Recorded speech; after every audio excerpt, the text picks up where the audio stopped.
ঈদ উপলক্ষে জাতির উদ্দেশ্যে দেয়া ভাষণে ডক্টর মোহাম্মদ ইউনূস আগামী বছরের এপ্রিল মাসের প্রথমার্ধে নির্বাচন অনুষ্ঠিত হতে পারে এমন একটি ধারণার কথা প্রকাশ করেছেন। তার এই বক্তব্য প্রচারিত হবার পরপরই বিভিন্ন জায়গা থেকে বিভিন্ন জনের কাছ থেকে আমি বেশ কতগুলো খুদে বার্তা পাই। খুদে বার্তাগুলো বেসিক্যালি তাদের নিজস্ব ভাবনা, প্রতিক্রিয়া। তার মধ্যে উত্তর আমেরিকার খুবই প্রভাবশালী একটি আর্থিক প্রতিষ্ঠানে কর্মরত, খুব ঊর্ধ্বতন পর্যায়ে কর্মরত একজন ফাইন্যান্সিয়াল অ্যানালিস্ট, তার বার্তাটি আমার কাছে আমার খুব দৃষ্টি কেড়েছে। আমি সেটি দিয়েই আলোচনাটা শুরু করতে চাই। সেই বার্তাটিতে আমাকে প্রশ্ন করা হয়েছে, তাহলে কি ডক্টর মোহাম্মদ ইউনূসের গ্রামীণ টেলিকম আরও 1500 কোটি টাকা পাবার সুযোগ নিশ্চিত হয়ে গেল? দর্শক, আপনাদের মনে প্রশ্ন জাগতে পারে যে নির্বাচনের তারিখ আগামী বছরের এপ্রিলের প্রথমার্ধে একটি ধারণা দেওয়ার সঙ্গে গ্রামীণ টেলিকমের 1500 কোটি টাকা বাড়তি পাওয়ার কী সম্পর্ক আছে? আমি কিছুদিন আগে একটি ভিডিওতে গ্রামীণ ফোনের ডিভিডেন্ড নিয়ে কিছুটা আলোচনা করেছিলাম। আপনারা হয়তো ইতিমধ্যে অনেকে জানেন যে গ্রামীণ ফোন এবার প্রায় 330% হারে লভ্যাংশ ঘোষণা করেছে তাদের শেয়ার হোল্ডারদের, যেখান থেকে গ্রামীণ টেলিকম 1523 কোটি টাকা লভ্যাংশ পেয়েছে। গ্রামীণ ব্যাংকের শেয়ার হোল্ডারদের মধ্যে সাধারণ প্রাতিষ্ঠানিক সহ বাংলাদেশের স্থানীয় বিনিয়োগকারীদের অংশ হচ্ছে মাত্র 10%। আর ঠিক আপনার মতো ব্যক্তি পর্যায়ের খুচরা বিনিয়োগকারীদের কথা যদি ধরি তাহলে হচ্ছে 1.2%-এর মতো। সেখান থেকে গ্রামীণ টেলিকম 1523 কোটি টাকা লভ্যাংশ হিসাবে পেয়েছে, যেটি একেবারেই করমুক্ত। এপ্রিলে নির্বাচনের সম্ভাবনার কথা ডক্টর মোহাম্মদ ইউনূস বলার পর এই অর্থনৈতিক বিশ্লেষকের যেটি প্রথম মনে হয়েছে, এবছর ফেব্রুয়ারি মাসে গ্রামীণ ফোন তার লভ্যাংশ ঘোষণা করেছিল, ফলে আগামী ফেব্রুয়ারি মাসে হয়তো আরও এক দফা লভ্যাংশ ঘোষণা করবে। অর্থাৎ তখনও যদি ঠিক এরকম 330% লভ্যাংশ ঘোষণা করে, তাহলে গ্রামীণ টেলিকম আবার 1523 কোটি টাকার মতো লভ্যাংশ পাবে, অর্থাৎ প্রায় 3000 কোটি টাকার তহবিল গ্রামীণ টেলিকম, যাকে আবার ট্যাক্স দিতে হয় না, ট্যাক্স মুক্ত আয়। তারপরে সেই টাকা কোথায় যাবে, কিভাবে যাবে, সেগুলো অন্য প্রসঙ্গ। এর মাঝখানে দর্শক, গ্রামীণের নানা রকম ব্যবসা বাণিজ্যের কথা আলোচিত হয়। আপনারাও জানেন সেই বিষয়গুলো, আমরা সেগুলো জানি। আমরা জানি যে গ্রামীণ ওয়ালেট, যেটিকে নিয়ে খুব গুঞ্জন আছে যে নগদের প্রায় 100 কোটি টাকার একেবারে একটা ফিক্সড ব্যবসা, সেই ব্যবসাটা কি গ্রামীণ ওয়ালেট পেয়ে যাবে কিনা, কিংবা গ্রামীণ জনশক্তি রপ্তানির যেই একটি লাইসেন্স গ্রামীণ পেয়েছেন, সেটি জাপান, মালয়েশিয়া বিভিন্ন জায়গার জনশক্তি রপ্তানির চুক্তিগুলো ডক্টর ইউনূস যেখানেই যাচ্ছেন সেখানে জনশক্তি নিয়ে কথা বলছেন, সেগুলোকে তিনি বেসিক্যালি গ্রামীণ শক্তিকে পাইয়ে দেওয়ার জন্য কাজ করছেন কিনা, এরকম নানা রকম গুঞ্জন আলোচনা মানুষের মনে আছে। যদিও এগুলো কোনোটি তথ্যানুসন্ধানের মাধ্যমে প্রমাণিত কোনো ঘটনা নয়, কিন্তু মানুষের পারসেপশন, মানুষের যে আলোচনা, সেগুলোকে তো আমরা থামিয়ে রাখতে পারি না। আরও নানা রকম ব্যবসা বাণিজ্য বিষয়ক আলাপ আলোচনা আছে, যেগুলোর সঙ্গে ডক্টর মোহাম্মদ ইউনূস কিংবা তার স্বার্থের সংশ্লিষ্টতা আছে। ফলে নির্বাচনের তারিখ আগ পিছ করার সঙ্গে সাধারণ মানুষ এইসব স্বার্থের বিষয়গুলোকেও একসাথে মিলেই আলোচনা করছে। তবে আমরা জানি যে এই মুহূর্তে বাংলাদেশের রাজনৈতিক অঙ্গনের সবচেয়ে বড় সংগঠন বিএনপি বরাবরই ডিসেম্বরের মধ্যে নির্বাচনের দাবি জানিয়ে আসছিল, এবং কিছুদিন আগে তারেক রহমান তো রীতিমতো ঘোষণায় দিয়েছিলেন যে নির্বাচন ডিসেম্বরের মধ্যেই হতেই হবে।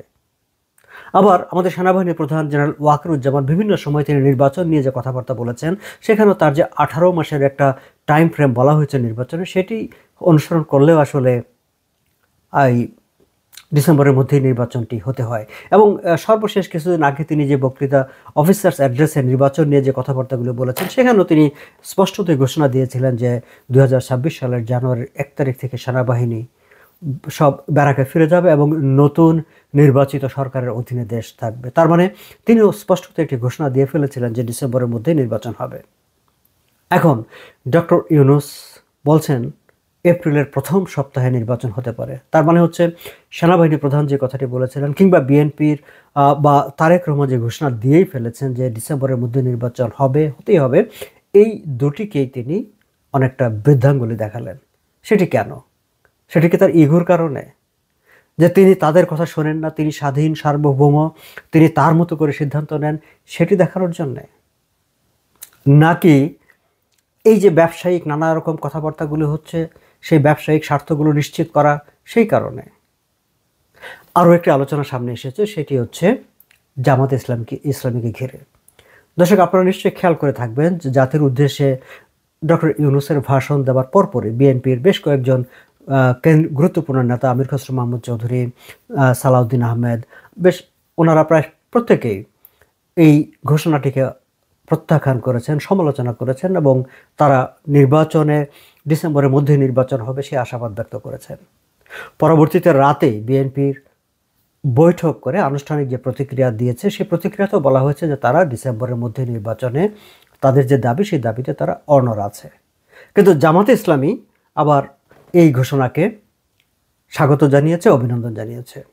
তার মানে জামাতে ইসলামী খুশি। বিএনপি খুশি না, কিন্তু জামাতে ইসলামী খুশি। জামাতে ইসলামী কেন খুশি? জামাতে ইসলামী বরাবরই মানে এই সময়টাই নির্বাচনের কথা বলেছে।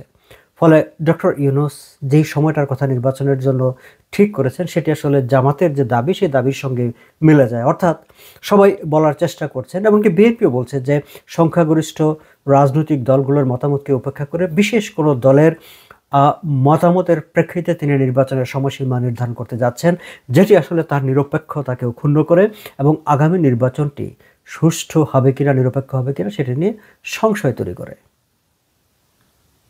দর্শক, এখন জামাতে ইসলামের আসলে স্বার্থ কী? এপ্রিল মাসে নির্বাচন হলে জামাতে ইসলামের সুবিধা কী? আবার ডিসেম্বরে বিএনপি যেই সময়টা নির্বাচন চাইছে, সেই সময় নির্বাচন হলে জামাতে ইসলামের সমস্যা কী? আবার ডক্টর ইউনূস জামাতে ইসলামের কথাই কেন শুনতে চাইছেন?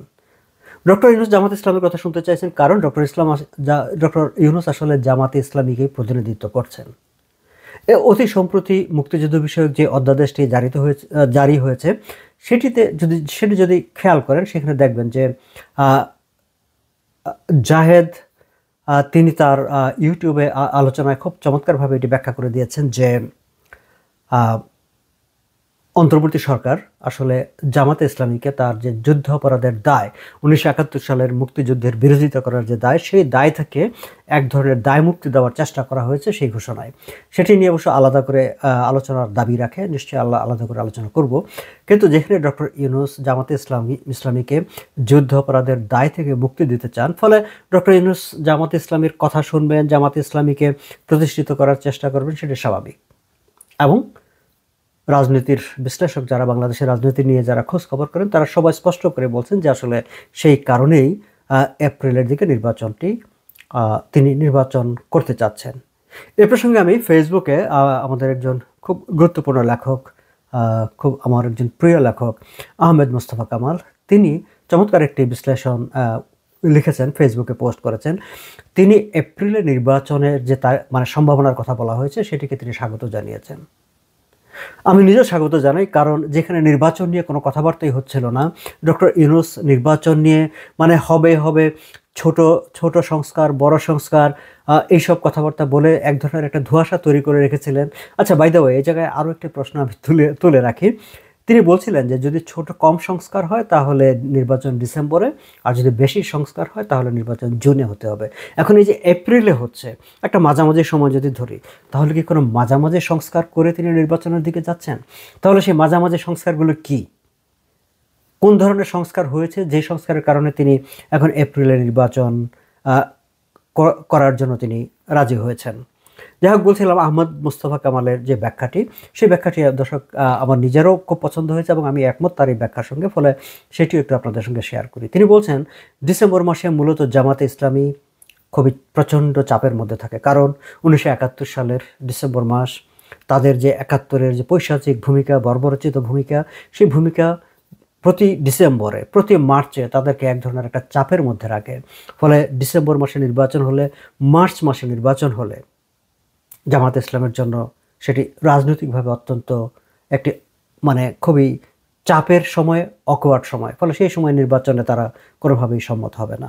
এবং সেই বিবেচনায় তারা নির্বাচনটি রোজার পরে তারা করতে চেয়েছে।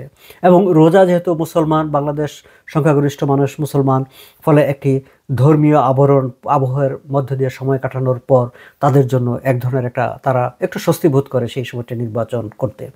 এবং ডক্টর ইউনূস সেটিকে হয়তোবা বিবেচনায় নিয়ে জামাতে ইসলামীকে এই সুবিধাটি দেওয়ার জন্যই তিনি এপ্রিলে নির্বাচনের কথা ভাবছেন, সেটি অনেক বিশ্লেষকরা মনে করে এবং আমি তার সঙ্গেও একমত। আবার বিএনপি কিন্তু একটা সংশয় প্রকাশ করেছে এই কারণে যে যেহেতু এপ্রিল মাসে নির্বাচনের কথা বলা হচ্ছে এবং যে বাংলাদেশের যেই অবস্থা, বাংলাদেশে আগামী ফেব্রুয়ারির 20-21 থেকে আসলে রোজা শুরু হয়ে যাবে, এটা আহমেদ মুস্তফা কামালও তার ব্যাখ্যায় উল্লেখ করেছেন। শেষ হবে 20-21 মার্চের, তারপরে ঈদের ছুটি এবং এপ্রিলের প্রথমার্ধে নির্বাচন হলে নির্বাচনী প্রচারণাটা কখন হবে, এই প্রশ্নটা তুলেছেন আহমেদ মুস্তফা কামাল। আবার বিএনপি তখন এখানে আবার একটা শঙ্কা প্রকাশ করেছে যে সেই সময় অনেকগুলো এসএসসি এইচএসসি সেই সব পরীক্ষা আছে, আবহাওয়া সেই সময় বৈরী থাকে, রোজায় প্রচারণা করা যাচ্ছে না, এইসব কথা তুলে আসলে আবার নির্বাচনটাকে পিছিয়ে দেওয়ার কোনো অজুহাত তোলা হবে কিনা। এখন আমি এপ্রিলের দিকে, যেহেতু সবাই দাবি করছে নির্বাচনের কাছে, আমি এপ্রিলে নির্বাচন হবে এরকম একটি ঘোষণা দিয়ে দিলাম, আর সেই সময়কার বাস্তব অবস্থার কারণে আবার জামাত কিংবা এনসিপি তো আছে, এনসিপি গিয়ে যমুনার সামনে দাঁড়িয়ে ঘোষণা করে বলবো যে নির্বাচন পিছাও, আর ডক্টর ইউনূস সঙ্গে সঙ্গে শুরু করে নির্বাচন পিছিয়ে আবার জুনে নিয়ে যাবেন, ঠিক তার কথাই রাখবেন। এইরকম একটা সূক্ষ্ম চিন্তা মাথায় রেখেই কি তিনি এপ্রিলের নির্বাচনটি করতে চাচ্ছেন? এই কথাবার্তাগুলো, এই চিন্তা ভাবনাগুলো মানুষের মনে আছে এবং সবাই এটি বিশ্বাস করতে শুরু করেছেন আসলে যে ডক্টর ইউনূস এই যে নির্বাচনের তারিখটি নির্বাচনের সময়সীমার কথা বলছেন, একটা রোড ম্যাপ তিনি ঘোষণা করেছেন, সেটি তিনি আসলে খুব খোলা মনে নির্বাচনকে ভালোবেসে নির্বাচন করার জন্য যে তিনি করেছেন সেটা না। তার মনের মধ্যে অন্যরকম খেলা আছে, সেই খেলাটাকে চেপে রেখে একরকম একটা বুঝ দেওয়ার জন্য তিনি এখন এপ্রিলের নির্বাচন করতে চান, এইরকম একটি ঘোষণা দিয়েছেন। এই কথাটি কিন্তু অনেকে বিশ্বাস করে। দর্শক কেন বিশ্বাস করে সেই প্রসঙ্গে যদি আমি তার এই ভাষণেরই আরও দুটি প্রসঙ্গ উল্লেখ করি, এবং সেটি আসলে সাম্প্রতিক সময়ের অত্যন্ত আলোচিত যে দুটি বিষয়, রাখাইনে করিডোর এবং চট্টগ্রাম বন্দরকে বিদেশিদের হাতে দিয়ে দেওয়া। আপনারা খেয়াল করবেন যে দুটি বিষয় নিয়ে ডক্টর ইউনূস যে বক্তব্য রেখেছেন, ঘুরিয়ে ফিরিয়ে তিনি তিনি যদিও বলেছেন যে রাখাইনকে করিডোর দেওয়ার ব্যাপারে এটি একটি গুজব, চিলে কান নিয়ে যাওয়ার মতো অবস্থা, এবং তিনি একটি খুব আপত্তিকর শব্দ ব্যবহার করেছেন। তার মতো পর্যায়ের একটা লোকের কাছ থেকে এই ধরনের শব্দ আমরা আশা করি না। তিনি বলেছেন যে অসভ্য প্রচারণা, যারা রাখাইন করিডোর নিয়ে কথাবার্তা বলছে তারা নাকি অসভ্য প্রচারণা চালাচ্ছেন, এই কথাটি ডক্টর ইউনূস বলেছেন। অবশ্য বিএনপি পাল্টা তার জবাব দিতে গিয়ে বলেছে যে এই জাতির উদ্দেশ্যে দেওয়া ভাষণে শব্দ চয়নে তিনি রাজনৈতিক ভব্যতা অতিক্রম করেছেন। অর্থাৎ খাস বাংলায় গ্রামে আমরা যদি একেবারে সোজা সাপটা বলি যে ডক্টর ইউনূস আসলে অসভ্যের মতো কথাবার্তা বলেছেন, এবং বলেছেনও তাই। এবং খেয়াল করবেন যে তিনি সেটিকে ঘুরিয়ে পিছিয়ে অন্যভাবে এটিকে আমাদের সামনে হাজির করার চেষ্টা করেছেন, কিন্তু শেষ পর্যন্ত ওই যে ত্রাণের একটা চ্যানেল, ত্রাণ চ্যানেল আর করিডোর, যে তার উপদেষ্টা খলিলের মতো তিনি ওইভাবে একটা জনগণকে একটা বোকা ভেবে একরকম একটা বোঝ দেওয়ার চেষ্টা করেছেন।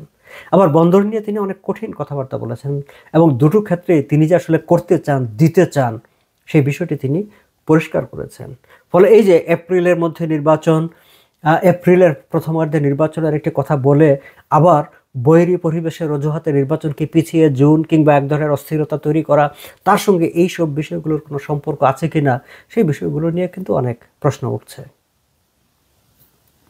ডক্টর ইউনূস জাতির উদ্দেশ্যে ভাষণ দিচ্ছিলেন ঈদ উপলক্ষে, এবং এটি আসলে ডক্টর ইউনূসের এর আগে কখনো কোনো সরকার প্রধান ঈদ উপলক্ষে জাতির উদ্দেশ্যে ভাষণ দিয়েছেন বলে আমার মনে হয় না। এবং ঈদ উপলক্ষে ভাষণ দিতে গিয়ে তিনি অনেক গুরুত্বপূর্ণ প্রসঙ্গগুলো এনে সেগুলো তিনি কথা বলেছেন, যেটিকে বিএনপি বলছে যে তার যে ম্যান্ডেটের কথা তিনি এই ভাষণে উল্লেখ করেছেন, সেই ম্যান্ডেটেরও বাইরে যায়, অর্থাৎ তার এখতিয়ারের বাইরে ডক্টর ইউনূস কথাবার্তা বলেছেন, এবং বিএনপি সেটাও বলেছেন যে তিনি রাজনৈতিক ভব্যতা অতিক্রম করেছেন। আমরা সাধারণ ভাষায় যেটিকে বলতে পারি তিনি অসভ্যতা করেছেন।